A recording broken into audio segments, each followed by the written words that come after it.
जय हिंद मित्रांनो. प्रत्येक जिल्ह्यात पोलीस कॅन्टीन अस्तित्वात आहे आणि बहुतांश पोलीस कर्मचारी हे पोलीस कॅन्टीनमधूनच खरेदी करतात. आणि खरेदीसाठी जो आपल्याला आधीचा आय कार्ड दिलेला होता, तो आय कार्ड आता बंद झालेला आहे. त्याच्यासाठी स्मार्ट पोलीस आय कार्ड चालू झालेला आहे. त्याच्याकरिता आपल्याला ऑनलाईन ॲप्लिकेशन सादर करायचं आहे आणि त्याची एक प्रिंट नेऊन आपल्याला कॅन्टीनमध्ये द्यायची आहे. नंतर ते आपलं जे मेन भंडार असन त्या ठिकाणाहून ते अप्रूव्हल होणार आणि आपल्याला कॅन्टीनचा स्मार्ट कार्ड मिळणार आहे. त्याकरिता बघा एक वेबसाईट दिलेली आहे.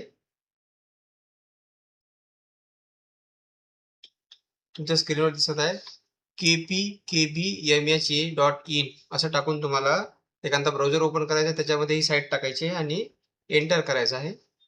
इझी प्रोसेस आहे. तुमच्या समोर एक विंडो ओपन झालेली आहे. याच्यामध्ये बघा न्यू कन्झ्युमर रजिस्ट्रेशन म्हणून ऑप्शन आहे, याच्यावर क्लिक करायचं आहे. हे नवीन सर्व्हिस आलेलं आहे. याच्यामध्ये तुमची जी वैयक्तिक माहिती आहे, तुम्हाला पर्सनल इन्फॉर्मेशन भरायची आहे. यामध्ये प्रथम नाव टाकायचं आपल्याला, इथं मिडल नेम वडिलाचं किंवा नवऱ्याचं, इथं लास्ट नेम, इथं फादर नेम म्हणजे वडिलाचं पूर्ण नाव लिहायचं, इथं मोबाईल नंबर टाकायचा, इथं तुमचं मेल आय डी टाकायची आहे, इथून जन्मतारीख तुम्हाला घ्यायची आहे. हे अशा प्रकारे जी तुमची जन्मतारीख आहे, ती जन्मतारीख आणि वय टाकायचं आहे. नंतर इथं पॅन नंबर टाकायचा आहे. या ठिकाणी बघा, जर तुम्ही सर्व्हिसमध्ये असाल तर पहिला ऑप्शन घ्यायचा आहे, जर रिटायर झाले असाल तर रिटायर घ्यायचा आहे, जर तुम्ही राजीनामा दिलेले असाल किंवा नोकरी सोडली असेल तर हा 3 नंबरचा ऑप्शन घ्यायचा आहे.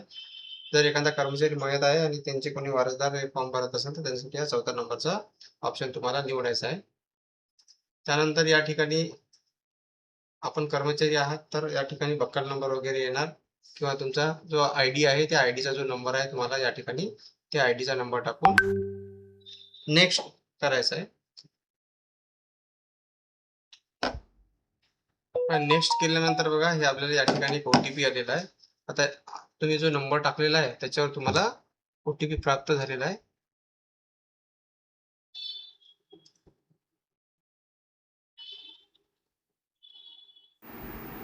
आय कार्ड डाउनलोडची सुद्धा प्रोसेस याच्यामध्ये सांगितलेली आहे, तर व्हिडिओ स्किप न करता शेवटपर्यंत बघा आणि चॅनलला सबस्क्राईब करा. जो ओटीपी आहे तो ओटीपी टाकायचा तुम्हाला या ठिकाणी व्हेरीफाय करायचा आहे.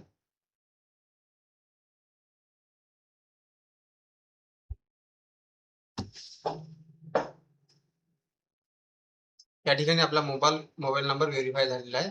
नंतर पासवर्ड ठेवायचा आहे तुम्हाला. पासवर्ड असा ठेवायचा आहे की एकदा तुमचं कार्ड बनल्यानंतर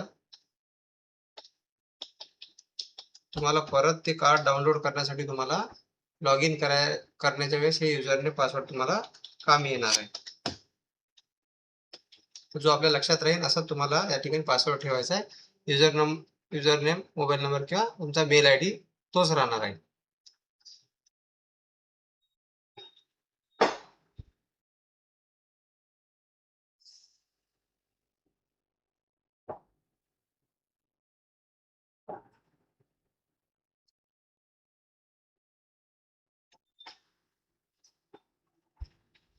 आपली डिटेल माहिती या ठिकाणी स्क्रीनवर आलेली आहे. या ठिकाणी जी माहिती चेक करून घ्यायची आहे तुम्हाला.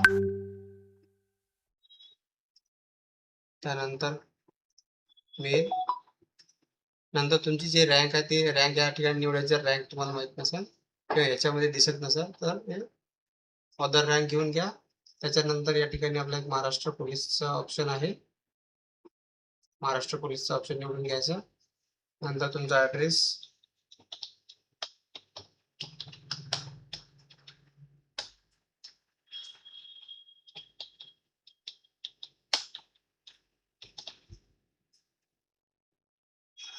या ठिकाणी स्टेट, नंतर तुमचा जिल्हा निवडायचा आहे. नंतर आपला पिन कोड आणि या ठिकाणी तुम्हाला तुमचा फोटो टाकायचा आहे. जो डिजिटल फोटो असेल तो टाकायचा आहे. या ठिकाणी तुम्हाला साईजची मर्यादा दिलेली आहे, ते 140 KB आहे, तर ते एवढंच तुम्हाला या ठिकाणी अपलोड करायचा आहे.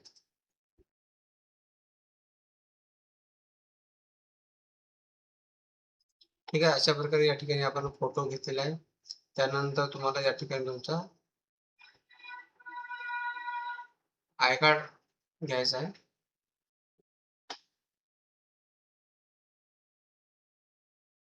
आय कार्डची साईज सुद्धा तुम्हाला 250 KB पेक्षा कमी पाहिजे.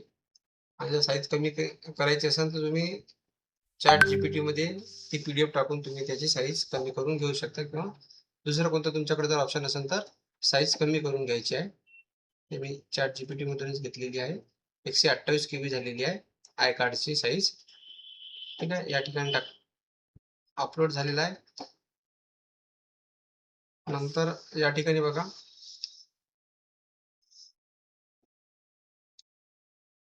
R you a dependent of a service member, म्हणजे तुम्ही दुसऱ्यावर डिपेंडंट आहे का, तर या ठिकाणी नाही करायचं. दुसरं आहे, do you have dependent family member, म्हणजे तुमच्यावर डिपेंड आहे का, तर यस करायचं. नंतर एकूण किती मेंबर आहे, 1 2 3 4, जास्तीत जास्त तुम्ही 4 घेऊ शकता. तुमच्या फॅमिलीमध्ये जेवढे मेंबर आहेत तेवढे घेऊ शकता. या ठिकाणी नाव आणि या ठिकाणी तुम्हाला आधार कार्ड टाकायचं आहे.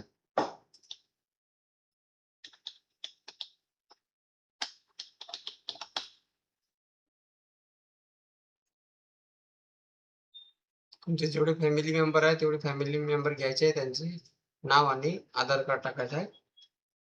एवढी माहिती टाकून तुम्हाला सबमिट करायची आहे. आपली माहिती व्यवस्थित भरलेली आहे का एकदा पाहून घ्यायचं आहे.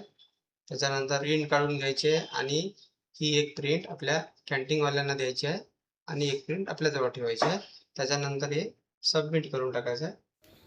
फॉर्म सबमिट झाल्यानंतर त्याची प्रिंट काढून त्याच्यासोबत स्वतःचा पॅन कार्ड, स्वतःचा ID कार्ड आणि आपले जे व्यक्तीचे किंवा आपल्या फॅमिलीचे जे नावं टाकलेले आहे, जेवढे नाव टाकले आहे त्या सर्वांचे आधार कार्ड त्या फॉर्मसोबत नेऊन द्यायचं आहे.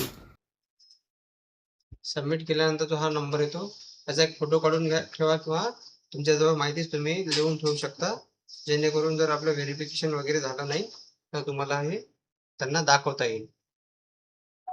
तुमच्या जवळच्या ज्या सेंटर कॅन्टीन आहे तिथून हे व्हेरिफिकेशन होणार, त्याच्यानंतरच तुम्हाला डाउनलोड करता येणार आहे.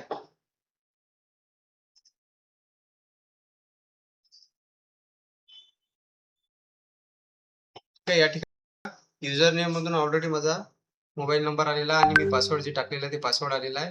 या ठिकाणी तुम्हाला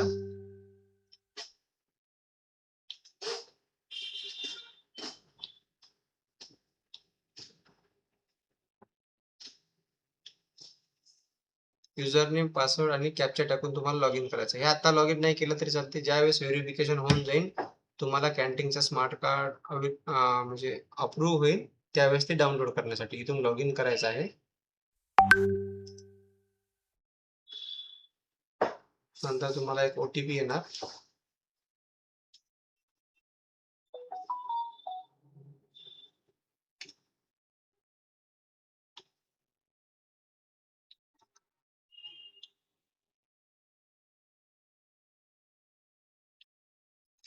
OTP टाकून